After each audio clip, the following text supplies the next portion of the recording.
I felt like doing some makeup, so enjoy this makeup look. Primed my eye with the Dermaben Cover Cream Foundation, and now I'm going to get into some eyeshadow. Now I'm going into this orange from the Zulu palette from Juvia's Space, and I'm going to cut my crease just like this. And now I'm going to take this yellow and blend it out.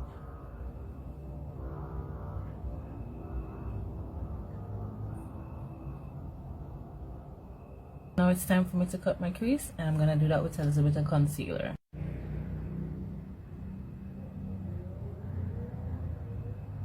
Crease is cut. I'm now cutting my crease with some black. Well, not my crease, my wing with some black.